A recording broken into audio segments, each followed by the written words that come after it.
Episode 357, Inspiring Women to be More Active in Adventure Sports with Audra Stanley.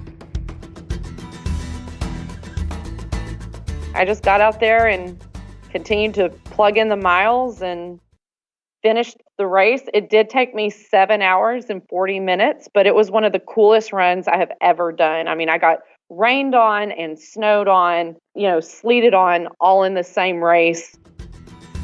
All right, before we get started with today's show, I wanted to thank you guys for entering to win the Aftershocks headphones. We did pick a winner, and Carol Berg is our winner. So Carol will be sending those out to you shortly. Thanks to everyone for entering the contest, and make sure you go to aftershocks.com to check out their bone conduction headphones. Now on with the show. You're listening to the Adventure Sports Podcast, brought to you by 180 Tech. We talk with adventurers from around the globe to bring you the inspiration and motivation you need to get started in the outdoors or to keep you moving if you're already there. Now here's your host, Kurt Linville. Hello and welcome again to the Adventure Sports Podcast. Hey, I have Audra Stanley with us today. Audra is a lady who really believes in inspiring women to be more active in adventure sports, which is something that the Adventure Sports Podcast is all about. So I am really pleased to bring her to you today to talk about trad climbing and about trail running. And she is also the co-founder of an organization called the Badass Women's Festival. So BAWS for short. So we're going to talk a little bit about that as well. Audra Stanley, welcome to the program. Thank you. Now, Audra, you told me before I hit record here that you consider yourself to be a lover of life. So what does that mean? To me, that means that each and every day is a new opportunity to be grateful and thankful and just your very best self. You just said three things that are really simple, and I don't want to gloss over them because I think that if we unpack those a little bit, it could be really meaningful to people. You said grateful, thankful, yes, and your very best your self. very best self, yeah. You know what? I don't mean to make a psychology show out of it, but that's meaningful to me. What does that mean to you? What is grateful? How do you do that? So for me, grateful and thankful are somewhat similar in their meaning, but to me, gratefulness comes from, I try to meditate every day, and the grateful component comes from, for me, is for the things that are in my life that I just, that truly make me happy, that I focus on those. So my relationship, things that are maybe a little less tangible. And then thankfulness for me is more like throughout the day, like little bitty pieces of thanks. Like, I'm really thankful that my students got that concept. And I'm really thankful that my students were kind to each other today, like things that are a little more tangible and I see throughout the day. My gratefulness is like things that I think about after my meditation, for things that make my life rich and meaningful. I think that if we take the time to notice the little things and then be thankful for them, then it at least for me, it creates this attitude adjustment. It makes it easy to be happier that day, to appreciate what's going on and to not get down in the dumps about stuff. Is that the reason why you take that attitude? Yeah, I take that attitude. Plus, I work with middle school kids, and I don't know how middle school was for you, but it was pretty tough for me. And to have a teacher and to be in this place where I am trying to constantly be thankful and to take my time in the morning to be grateful for the things that I have in my life and the joy that I have, I think makes a difference in not just my life, but in the people who are around you as well. And then you said being your very best self. Wow, yeah. That's a big one. It is a big one. How do you be your very best self? So, not every day is a Babe Ruth home run. Some days suck, but you can still be your best self in the days that aren't fabulous. I think just acknowledging that this is one of those days that I'm really excited to get my head on the pillow and start again tomorrow. Having an attitude of like, it is going to be better tomorrow helps you be your best self, full of kindness and compassion and patience I think is not only important just in everyday life, but especially when things go wrong on the mountain, when things are not going right in your race or whatever, just having that attitude of kindness and gentleness with yourself as you suffer and push through, I think is incredibly important. And in those moments, you do become your best self. I mean, it makes you better in that moment and for that day. Well, that's cool the way that you say that, because, I think about adventure sports and we do it to have fun, but it's real easy for someone to get down on himself or herself if their performance isn't up to their own expectations that day. That happens to me. It happened to me last week in mountain biking. So you kind of get down on yourself, but what you're talking about is having a more of a gentle attitude with yourself so that you continue to enjoy and love what you're doing instead of beating yourself up over it. Yeah, I think when I really learned to do this, it's interesting because it usually has to do with athletics or some sort of sporting event for me where I have like really keen moments, like what it felt like and the smell and my senses in that moment that I learned a lesson. It was in 2011 and I was running the Boston Marathon, and I did something they tell you never to do, which I took oranges and took food that I never trained with. And I was having a really great race. Like, it's a downhill race. You can PR really easily. My half marathon was my fastest. And then I started throwing up at mile 15. Oh, no. Well, I took oranges and was giving kids high fives. And I mean, I was really enjoying myself, but I was running a really good time for me. And I think my half was around like 1:20, 1:30, somewhere in there, an hour 20, an hour 30. I mean, I was running a great time. And when I started throwing up, it was a real, I wanted to finish fast. I mean, it's Boston, right? And it's the whole, the whole state of Massachusetts, it feels is like out there. And it's an incredible, experience. And as I'm throwing up, which I don't do very beautifully, I don't know if anybody does, but it's just a terrible thing. I hate throwing up so much. It was this paradigm shift of, I'm no longer interested in PRing. I really want to finish. I mean, like all of my kinesiology, all of my studies comes in. I'm like, I'm losing electrolytes. I can't hold down water. I wound up throwing up like about 3 times. And some of it was, clear water. And I'm like, I am really going to be lucky to finish this race altogether. And I did finish, and it was really exciting. But the nurse across the finish line was like, "Are you okay?" And I looked at her. I said, "You know what? I really don't know." She gave me a bag of chips. I said, "I threw up a few times. I'm really excited to be finishing this race." And she gave me a bag of chips and said, "Sit down and see if you're better." And I wound up, getting everything reestablished and walking off. And I even ran the next day. After the marathon, I felt great, but it was a real paradigm shift on being kind to myself, not beating myself up in those moments. I still had 13, almost 13. I was only halfway done, a little over halfway done. And it was that moment where I was like, it's not going to be my best time, but I can still be my best self. And I can still celebrate that I made it here and that I'm finishing, because finishing right now became the priority instead of a PR. Right. Well, Audra, it sounds like, I don't know, to me personally, just running a marathon's amazing. You were disappointed because the marathon wasn't going the way that you thought it should, but you learned some lessons about how to care for yourself and keep your good attitude and that sort of thing. But let's rewind a little bit, because some people are sitting here saying, I'm going to need some of that self-care to walk around the block today. You know what I'm talking about? Absolutely. So how on earth did you get to the point that you were running marathons? I have always enjoyed running. Some people hate it. I really love it. And I went to run a marathon with my sister back in 2001, and I got an upper respiratory infection, and my doctor said that if I ran a marathon, I might lose a lung. Ooh. And that was really disheartening, because I'd spent all that time training.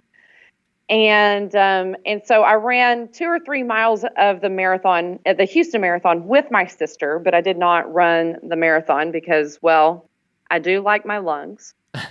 And I value having both of them. I hear that transplants for those things don't go well. So I followed directions, which is also not always my strongest suit for people that tell me I shouldn't do something. But my grandmother died, and my grandma was this fierce, amazing woman who was a nurse and was a great mom, and she was my person. Like, she was just the person that you go to when you just want someone to love on you. And so when I lost her, I wrote down after her funeral all the different things that I wanted to do that I hadn't done. And a marathon was on that list. And so I decided that is how it would help my grieving process. And so I got online and researched, it was a Hal Higdon beginner marathon. And I just put in the miles. I didn't listen to music. I know that sounds crazy because there are lots of, like 15-mile runs. I didn't really listen to music. I didn't really take my phone with me on those runs. I used that time to reminisce about the good times, and sometimes I'd stop and cry in the middle of it because I missed her so much. But I used those 6 months as part of my grieving process, and I signed up for a marathon. It was the Austin Marathon in Texas. And the day before the marathon, I was like, man, I feel like I'm running really strong. I did not time any of my runs. I had no idea what my mile pace was. And I thought, I've always wanted to qualify for Boston, but I have no idea what the qualifying time is. And I haven't, trained to qualify for Boston, but I'm just going to see what it is. And I'm going to run with those pacers. And I read somewhere that if you don't get ahead of the pacer, just stay with them, and that's the time you'll finish. And I was like, well, I'm once again not really a rule follower, but I'm going to try it. And I qualified for the Boston Marathon with my first marathon in Austin, Texas. And I crossed that finish line. Obviously just really emotional, and it was such a cathartic experience to do something that difficult, because mile 20 felt like, those last 6 miles felt like the hardest. It was painful. It was painful. That's just what it was. But I stayed with my pacers, and I finished at 3 hours and 40 minutes and 3 seconds. And I qualified for Boston. Wow. So that's how I got into, and I've only ran 2 marathons. I've ran Boston and Austin. Well, that's amazing. Congratulations. Thank you. I think a lot of people are sitting here going, what? How do you do that? But you had been running for some time prior to this, right?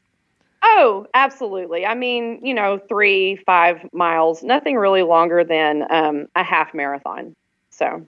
Well, what is it like to run a marathon then? Since you've done the shorter runs for a long time, when you've did these 2 marathons, how is that different? I think anytime you do anything over 2 hours, there's a different place you have to go mentally. I love to push my body I love to do things that push it even further and further. I think that's why some people continue to do marathon after marathon after marathon. It doesn't really appeal to me. What I would really like to do next,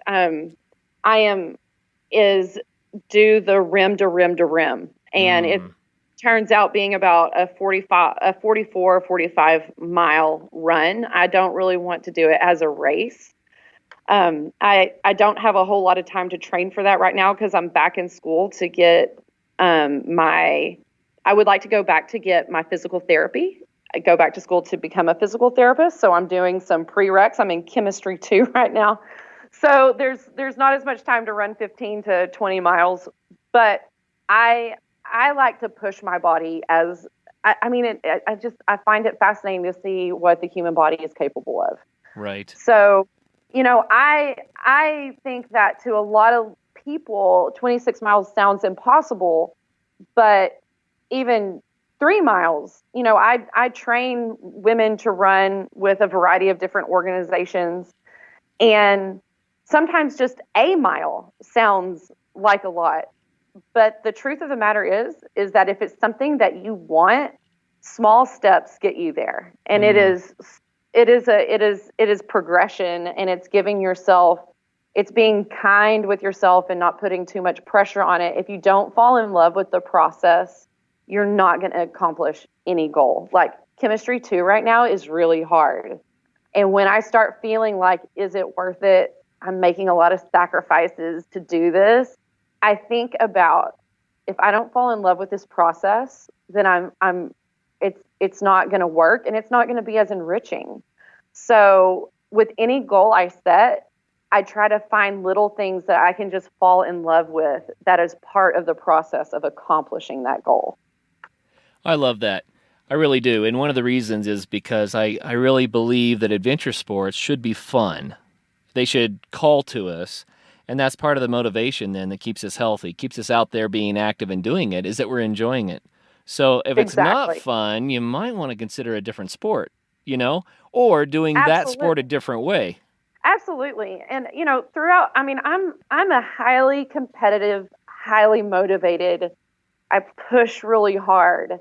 And I still struggle with making the things that I love to do unfun for myself. Like no one's doing that to me. I make it unfun for myself when I put these, because I push myself, and to some extent that's wonderful. But I am learning more and more to be like, I'm going to fall in love with just this 5'9", and I don't have to be climbing 512 every single time I go outside. And I don't have to be running some giant mountain every single time I go to enjoy it.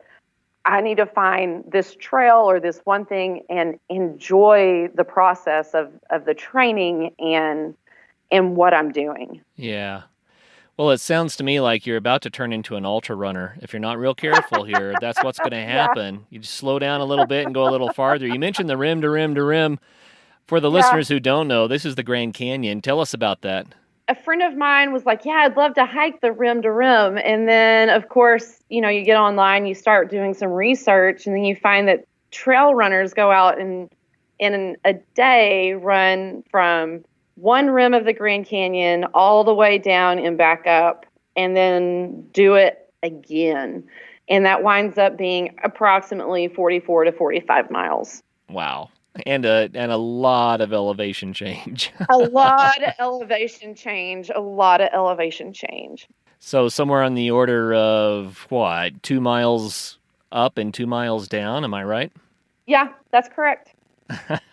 What a run. So you've done 2 marathons, and now you're saying, I think I'll just go do this. So how do you train for something like that? Well, I really love the book Training for the New Alpinism. It's written by a medical doctor and these trainers that are, they are mainly mountaineers, but they're also climbers. And it is a really heavy read. I wouldn't recommend it if you don't really love science, but they do have workouts in it that is less heavy, right, that you can use. So that's a really great, I feel like it's a really great mechanism to help you get in shape for things like that. I used it to prepare for a race called Run the Rut. It is a race out in Big Sky, Montana that happens over the Labor Day weekend in September. And it's just, first of all, it's Big Sky, Montana. It is so stinking beautiful. They do everything from like a vertical mile, which is where you run straight up, a 5K vertical. And then they had a 25K, which is what I ran. And my friend Virginia, who's also from Texas, we ran that together and did that together. And then they have a 50K and I think 100 miler. I mean, it's quite the adventure, and the athletes there are just, they're so burly and awesome and badasses is what they are. But in Run the Rut, I mean, I would get a stair and just like climb it over and over and over again. I mean, I'm at basically sea level. So, it was a lot of weight and running, and surprisingly running in the heat, which Texas has plenty of. Also, it's a challenge. So I just got out there and continued to plug in the miles and finished the race. It did take me 7 hours and 40 minutes, but it was one of the coolest runs I have ever done. I mean, I got rained on and snowed on and, sleeted on all in the same race. The big push that I believe was like 2,500 feet of vertical gain was called the Bone Crusher. Oh, talk about heading up that thing. It was insane, but it was supported, but there wasn't a ton of support. So like it was just an incredible race with ups and downs all over Montana. I mean, it was incredible. While hiking along the Appalachian Trail, fellow adventurer and podcast listener Scott Newman faced an age-old problem that we're all familiar with, foggy eyewear. So he did something about it. He solved that problem with Sven Can C's anti-fog solution. Biodegradable, odorless, and 100% guaranteed, Sven Can C is the solution for all 4 seasons across all lens types. Go to svencanc.com today and enter promo code ADVENTURE to get 2 bottles for the price of 1. That's SVEN canc.com. Do you suffer from acute lethargy, stiff joints, weight management challenges, and worsening eyesight or hearing issues? Do you sometimes feel low in energy or have trouble sleeping well? Do you wonder at times about your path in life and your vitality? You may be suffering from PYAD. This disorder is much more common than you might at first think. The good news is that we have a remedy that can alleviate many of these undesired symptoms. This life-altering remedy for PYAD is called ASP and can help you get your life back again. Regain your energy and excitement for life. Sleep better at night. Watch unwanted pounds drop off as muscle mass recovers. Many using ASP report a new vitality and even report improvements in their social life. ASP may be the remedy you are looking for. Recent studies have shown that individuals not suffering from PYAD, post-youth aging disorder, also experience great benefits from ASP. Matter of fact, people of all ages from all backgrounds report amazing improvements by using ASP to enrich and recover their zest for living. Sound too good to be true? It is not. ASP, the Adventure Sports Podcast, can help you get the enthusiasm, strength, and fun back in your life. The aforementioned claims have not been medically verified, and no animals were harmed in the making of this advertisement.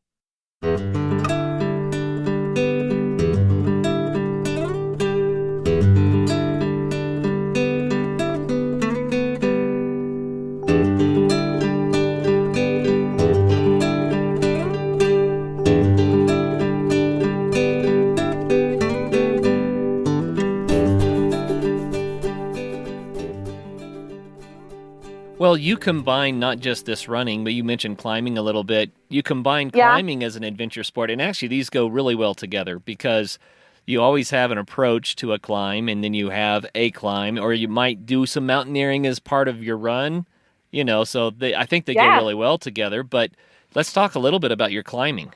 So I started climbing when I was 28, and I turned 40 last July, and I fell in love really early with the freedom of trad climbing, like not having to wait to put in a piece of protection till the next bolt, or feeling really comfortable and maybe just enjoying the moment of climbing instead of like feeling like I have to clip when it tells me to. Once again, probably going back to those like following other people's rules and design, just kind of wanting to do my own thing.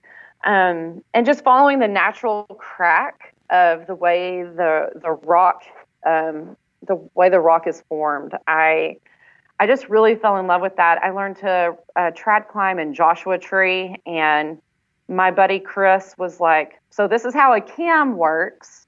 Okay, well, this is way below your level. Give it a shot, and then I'll just evaluate your pieces. And so that's what I did.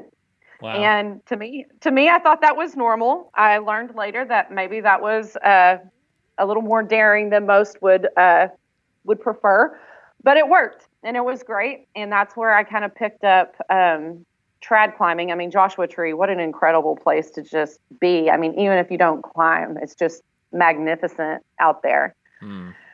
And so that's where I started trad climbing. And then we in Oklahoma, which is about there's a area called the Wichita Wildlife Refuge.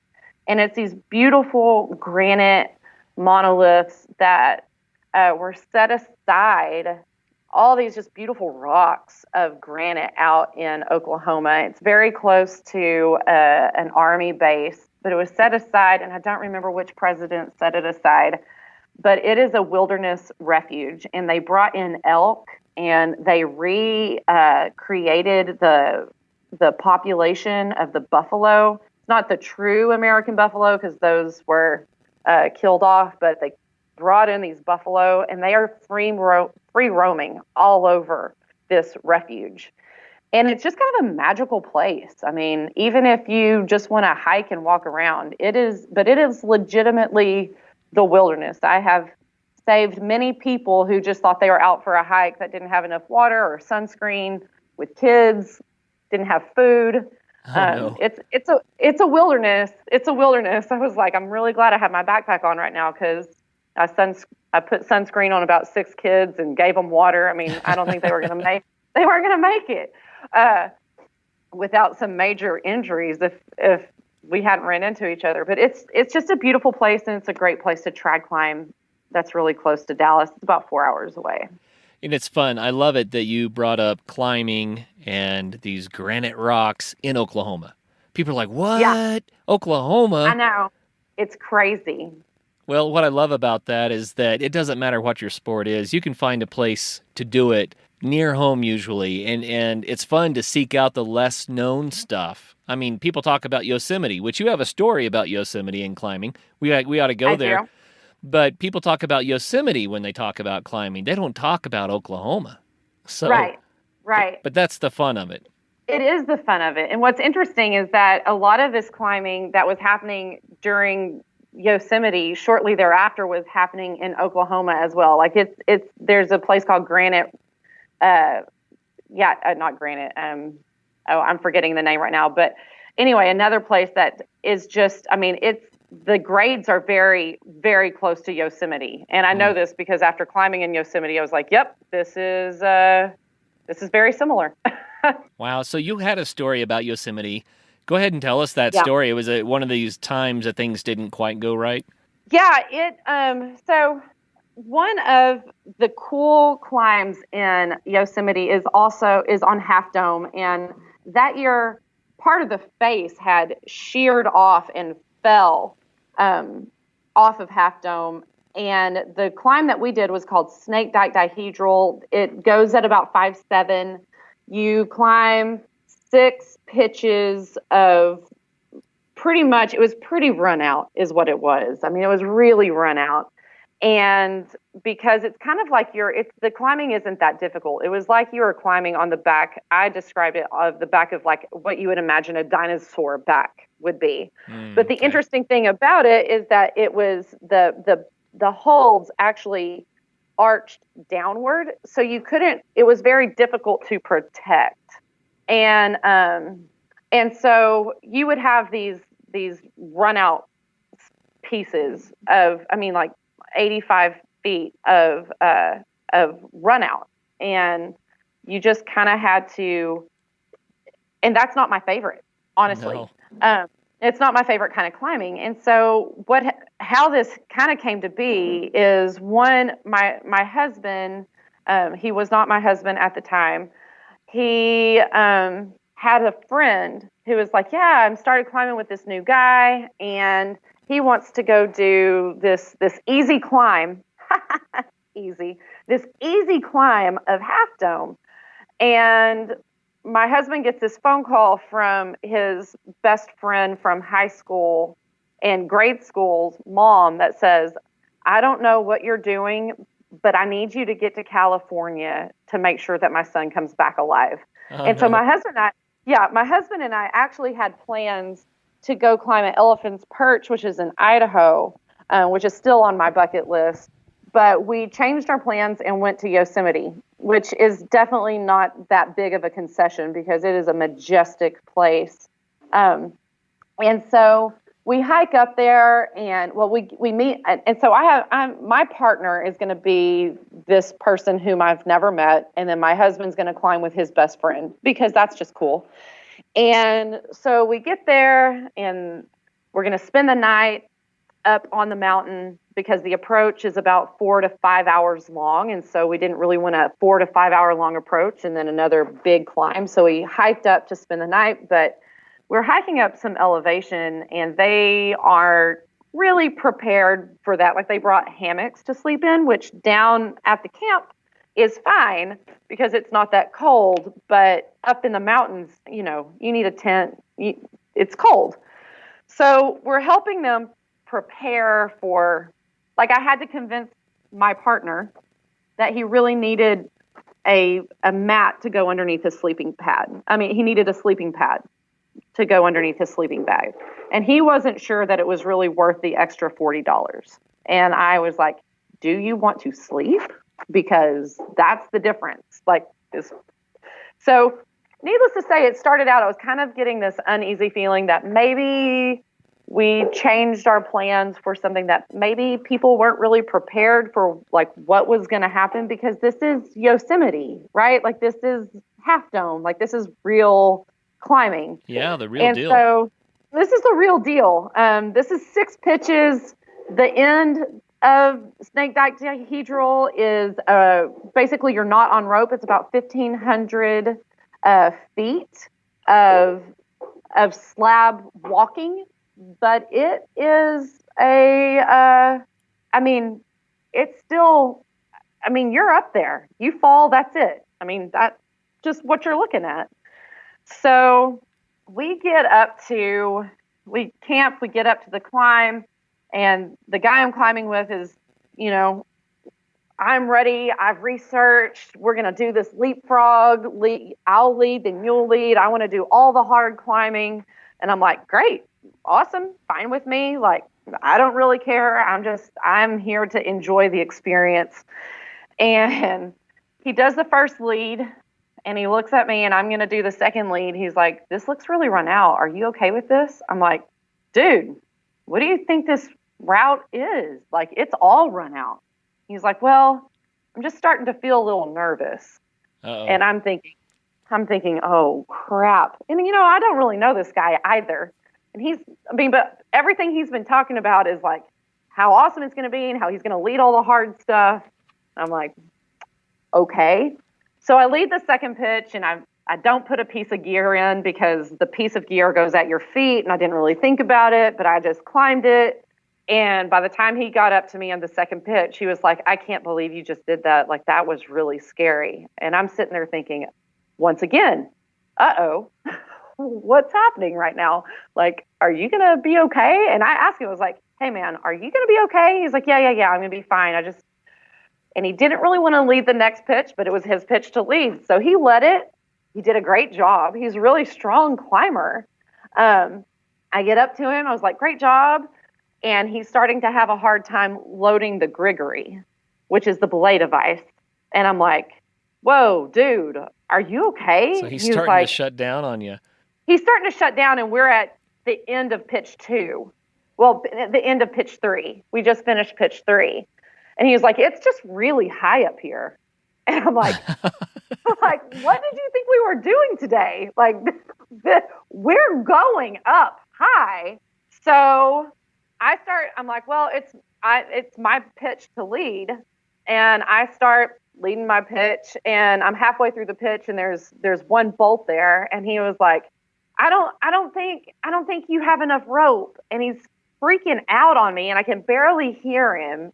And fortunately, there's an anchor set there, but we broke the pitch in half because I mean, he's freaking out. And I'm like, I don't even know if this guy has me on belay correctly at this point with the way he's, the communication is not great when you're in multi-pitch areas.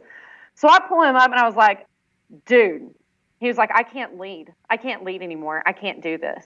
And I'm like, I look at him. I was like, okay, well, what do I need to do for you to be safe and for you to chill out?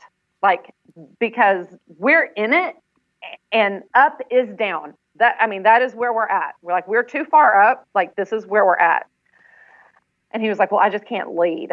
And so I'm like, okay, well, here we go. So I lead the rest of the pitches and we get to a place where I was supposed to go right, but I researched the pitches that I was going to lead. So I didn't really research his pitches. So I had a guide, but you're up there and I'm kind of like not trusting my partner really. So a part of me kind of feels like I'm already running things out 85 feet to begin with. It's not a pretty fall if I fall anyway. And my partner isn't like instilling a lot of confidence. And so I'm like, man, I don't know which way to go. Do I go right or do I go left? And in snake dyke dihedral, you really only take about 5 pieces of gear because there's not a lot of gear to place. Wow. And so it's just one of those things that you're kind of like, well, I see this one area with this beautiful crack. And all I want to do is place a piece of gear because it would just make me feel relaxed. But I'm like, man, that pitch looks harder than 5.7. And so I'm like, well, whatever. I think that's the way I go. Well, I was supposed to go to the right because it was another easy 5.5 pitch. I climbed about a 5.7, 5.8 crack to the left and got on this great, beautiful ledge. I mean, the air smelled amazing. I've got these amazing pictures of just like, you can see the whole valley. I mean, it's just amazing. But my partner at the time was like, you don't have 3 pieces to belay me up with. But I'm like, yeah, dude, but I'm on a ledge. Like, I mean, like I'm fully sitting, like I could have hit belayed safely. So anyway, needless to say, we finally got him up. He had to be talked up. The next party had to come up and give me another piece of gear before he would climb. He finally went up, and we had a great time. And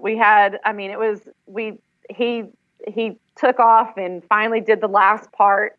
But it was definitely I grew some serious mental fortitude on snake dyke dihedral that day. And then we ran into people that were doing tours on Half Dome, like with like where you walk up the backside with just like a rail or whatever. And they were like, oh my gosh, we can't believe you climbed that. That's so incredible. And we're like, yeah, thank you so much. And they're like, we have all this food. So they fed us yogurt and like all this. We had this little we had this like party picnic at the top of Half Dome. It was really, really fabulous. That's one of the things I love about the outdoors is that, man, people will champion for you. Like, they don't know you, but they will champion for you because it's just Mother Nature doesn't care. Like, they don't care what color you are. They don't care what gender you are. It doesn't care about any of it. Like, she is the equal opportunity, right? Like, if you don't come prepared, she will rock your world. Sometimes you come prepared, she will still rock your world, like Mother Nature. And so people will champion for you because they're like, man, we are here and we're crazy that we walked up the backside with a rail and we can't believe you just climbed it. So it was really cool to celebrate with people on the top, even if you didn't know them. I like what you say there. Mother Nature does not discriminate. And sometimes, nature equally supports us and sometimes equally tries to kill us, but there's no discrimination there. Planning a new product or your next big trip? Running out of space for those ideas? US Marker Board offers whiteboards and glass boards of every size, color, and surface material to keep you planning. From floor-to-ceiling boards to projectable glass boards for that perfect presentation, custom work is their specialty. US Marker Board is the go-to for planning your team collaboration space. Think your needs are too complex? U.S. Marker Board welcomes the adventure of fulfilling your order. Use promo code ADVENTURE to get 12% off at usmarkerboard.com. It's official. Winter has arrived, and Bendgate Mountaineering is prepared to help you get ready for your epic winter. Come check out the latest in alpine touring, telemark, NTN, and splitboarding gear. They have brands like Black Crows, DPS, Dynafit, G3, Icelantic, K2, Technica Blizzard, Arc'teryx, Mammoth, Solomon, Volley, Neversummer, Jones, and BCA. And you do need to be safe out there. Bendgate has the latest in avalanche safety gear. They have beacons, airbags, shovels, and probes, and they're ready to help you educate yourself on snow safety. They also rent out gear, so you can get your skis and your boots there, as well as your avalanche safety equipment. What's more, they also have free demo ski days at local resorts, so you can try out the latest gear. Now, how much fun does that sound? So swing by Bendgate in Golden, Colorado, or go to bendgate.com to find your new gear, as well as to get updates on all of their events.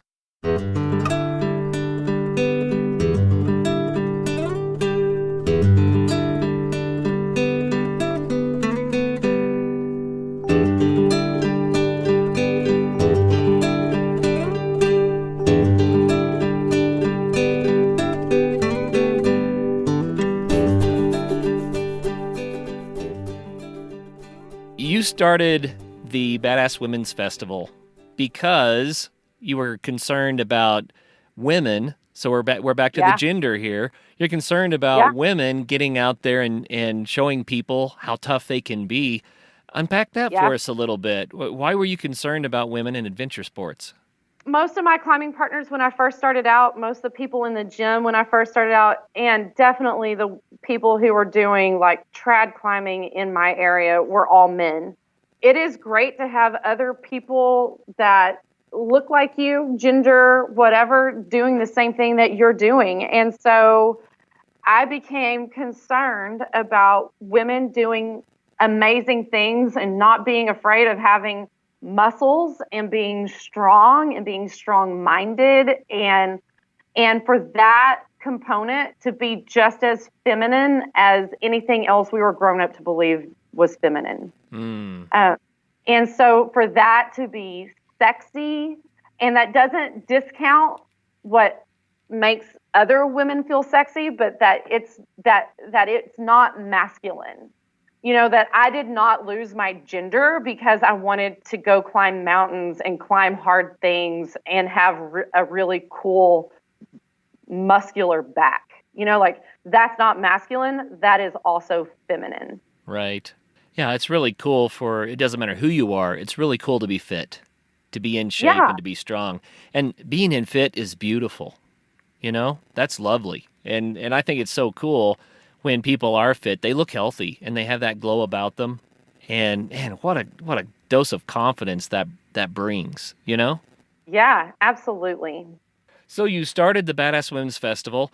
What was the inspiration for that, and what is that about? So my husband and I went to it's called the 5 Point Festival in Carbondale, Colorado, and we were listening to this amazing badass woman named Aisha Weinhold, who is the founder of No Man's Land Film Festival, speak in a podcast type situation. And I leaned over to Mario and said, wouldn't it be cool to do this in Dallas? We have so many amazing women in sports in Dallas. Like, wouldn't this be amazing? And he was like, yeah, it sure would. And he marched right up there and started talking to her. And we wound up bringing No Man's Land Film Festival down to Dallas. We also had Hazel Finley do clinics, and we also had a woman named Tiffany Hensley who does outdoor adventure sports, primarily rock climbing, with the youth in Monterrey, Mexico, to help keep them off the streets and out of drugs and in schools, but also in something that's productive and empowering.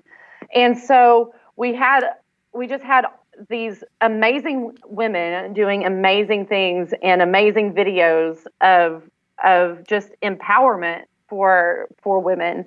And that's kind of how it got started with this idea. And we put it together pretty quickly in August, and we had a lot of support from our local gym, Summit Climbing in Dallas, and they let us use a space, and I mean, it was just incredible. And the Texas Mountaineers helped us. I mean, it wouldn't have been possible. I mean, it took a huge amount of people to make it happen, and just amazing sponsors, and it came together, and it was inspiring, it was encouraging, and it was just amazing. And so we were like, we need to do this more. So we're doing it in April, and we're doing it again in Florida, in Fort Lauderdale, with a rock climbing gym down there. And it's just been really cool to see businesses and people like rally and champion for this concept and for this idea, knowing that it is like empowered women breed a more beautiful society, period. So I love it. How can people get more information? Maybe they want to attend one of your festivals. Yeah, so our website is up and running for the two that are coming up in Dallas and Fort Lauderdale at BAWS Festival, BAWS festival.com.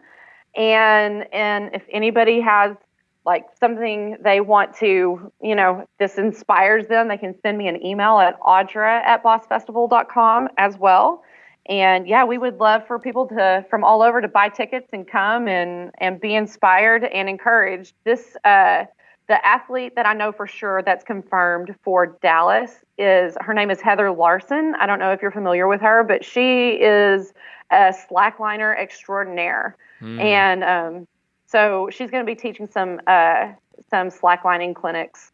And at least that's what we got on the docket right now. We're still trying to find a couple other athletes for clinics, because we do clinics on Saturday morning for women and men that want to hone their skill in something fun and outdoorsy. You know what I like about this is, well, Dallas has a lot of adventure sports going for it. Trad climbing outside is probably not the first one that pops into my mind. And you said you grew up near Lubbock, right? Yeah. And so that definitely doesn't have trad climbing in mind for me. So I think it's fun that you're bringing this inspiration to an area where people may have not thought of it that much before. I think that's fantastic. Thank you. So now that we have so many climbing gyms, and that is becoming a thing no matter where you live, are you finding that there are a lot more people that are getting involved in trad climbing in the Dallas area? Actually, not really. Most people are like, man, that's so scary. And I'm like, yeah, but just come with me. So I've convinced a bunch of people that I went to Waco Tanks. Waco Tanks is a premier bouldering location in Texas that is not close. It's about 9 hours away, 10 hours away in El Paso from Dallas. But I went to the Waco Rodeo a couple weekends ago. And I think I've encouraged some men and women to try some trad climbing with me. Even though the climbing gyms are exploding, I don't see as much people engaged in rope climbing, and there's a lot more bouldering available. The wonderful thing about a rock climbing gym is that you work out, you have this incredible time, you get crazy strong in ways that you never thought you would, and you become really fit. But you are enjoying yourself so much you don't even realize. It's not like drudgery going in there and doing deadlifts in the weight room. And so it's just this really great experience. I'm really excited that climbing is becoming more and more one of those things that people look to for their fitness, because it has a community component. And I think when you have a community component, you increase the benefits of society and compassion and understanding towards others. Because the more diversity you get in that in that arena, just the better off we are as people in general. Yeah, absolutely. And I'd like to say to the ladies out there, good female climbers are among the best climbers ever. It's funny because it's the flexibility, it's the grace and the dexterity, and it's also the strength to weight ratio. But man, some lady climbers can really, really climb well. It's almost like women have a little bit of an advantage in the sport. The wonderful thing about women in climbing is that you really do accelerate in your skill a lot faster than people with just straight out brute strength, because there's so much finesse. There is concentration and this component of just mental fortitude that is also involved in climbing. So it's more than just like, I can do a pull-up, right? It's a combination of thinking, problem solving when you're on the wall with technique. Yeah, absolutely. You know, my daughter is an avid indoor, especially climber.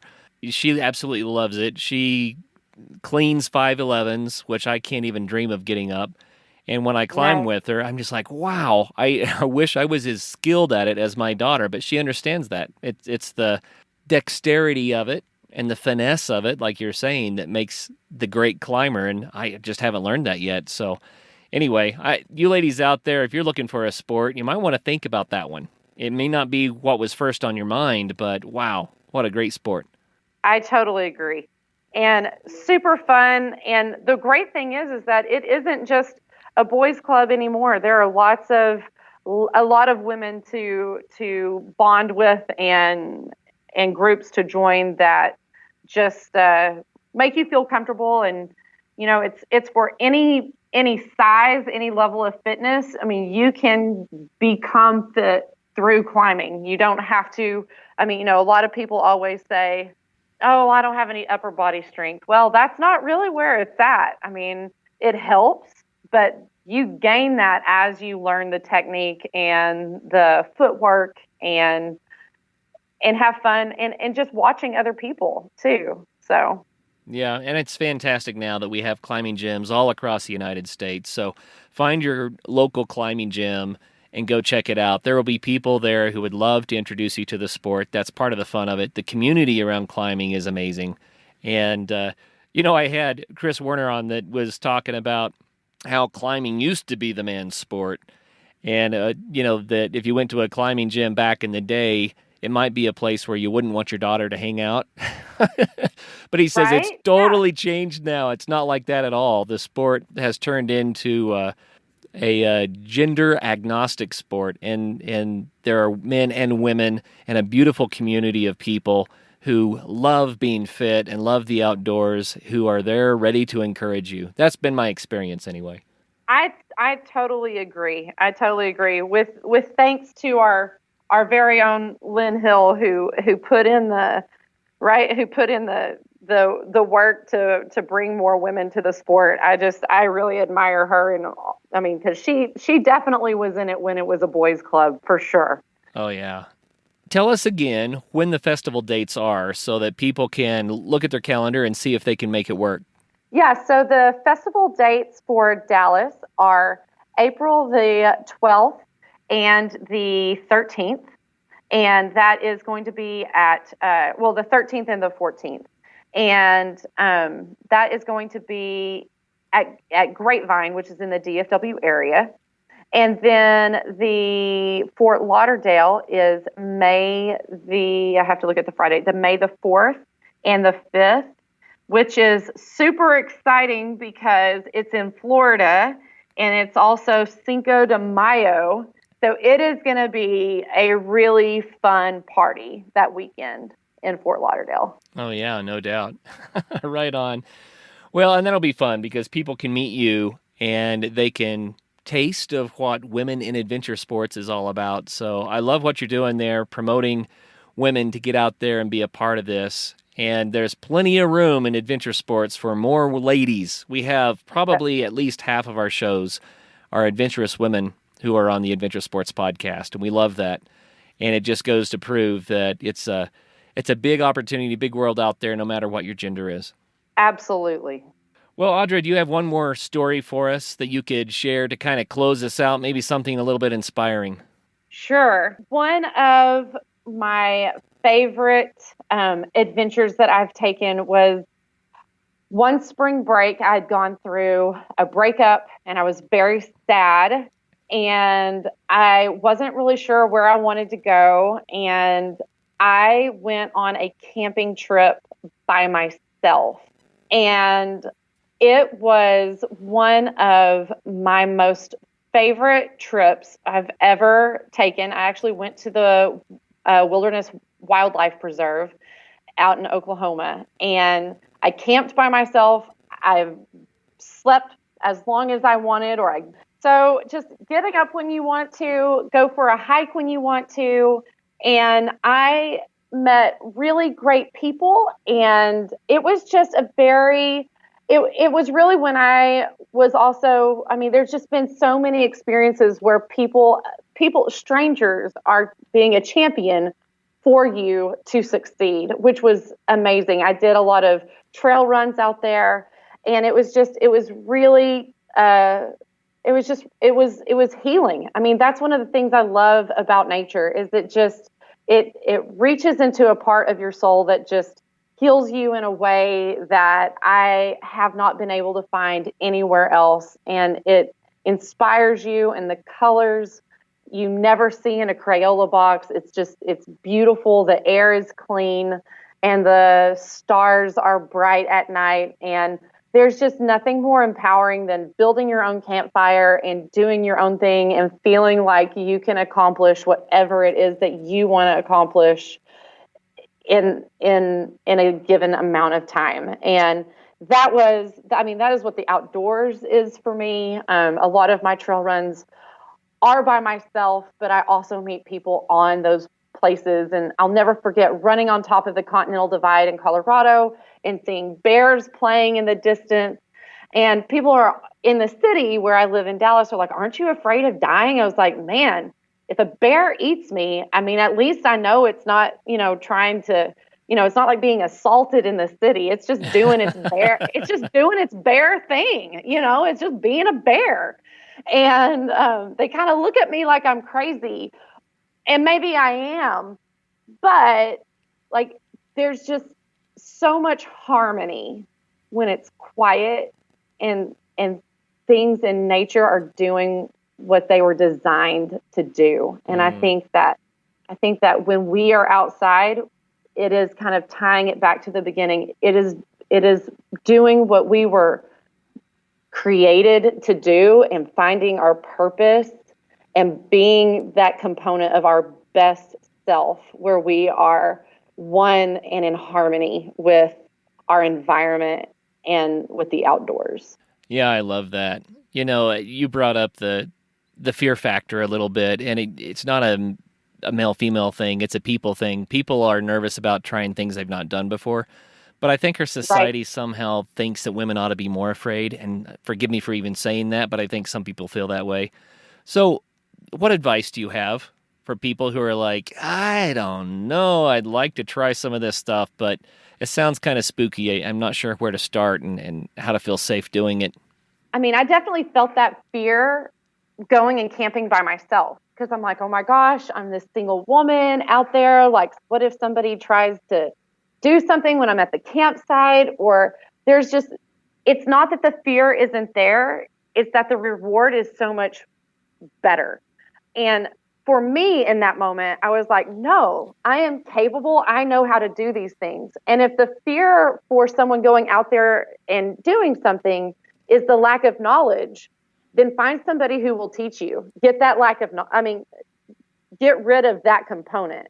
It doesn't make all of the fear go away. Don't get me wrong. I'm running up on the Continental Ridge and I see these bears and I think, oh shit, like, I promise I'm not going to mess with you, right? Like, it's not that it's not scary. It's that you do a cost risk analysis, basically, and you decide if it's worth it to you. And for me, it absolutely is. And when I feel like it isn't, I try to go get information or get with someone else who doesn't seem to have that fear or has worked that out. And I go learn from them so that I can continue to push myself to new limits. Awesome. And so my best advice is go find somebody who's doing something that you want to do. And if you're afraid to do it, go get with them and have them teach you. And you will no longer, because I don't know any person that's not willing to teach people to do great things. Yeah, and that's just one more reason to go attend the Badass Women's Festivals so that you can meet those people, right? You will definitely meet a ton of women who are out there doing amazing things. Oh, that's so cool. Well, thank you for coming on the Adventure Sports Podcast and sharing all of this with us today. It's neat to know about another opportunity for people to find new ways to get out there and have some fun. So thanks for your time. Yes, and thank you so much for having me. This has been so much fun. I love talking about what I'm passionate about. Oh, that's great. And your passion comes through, so we appreciate that. Very, very cool. So all the listeners out there, hey, you heard it. It doesn't matter if you're a woman. It doesn't matter if you're a man. You can get out there and do it and be as bad as you want to be. So look up Audra and her Badass Women's Festival. And until the next show, get out there. Have some fun. Why don't you do yourself and us a favor and become a member of our Facebook group? In there, you can hear about some awesome adventures, learn how to do new ones, and share what you've been up to. And while you're on the web, do us a favor and go over to patreon.com/adventuresportspodcast and consider becoming a patron to help the show. You can also find a link to Patreon at the top of our website at adventuresportspodcast.com. As always, thanks for listening, guys.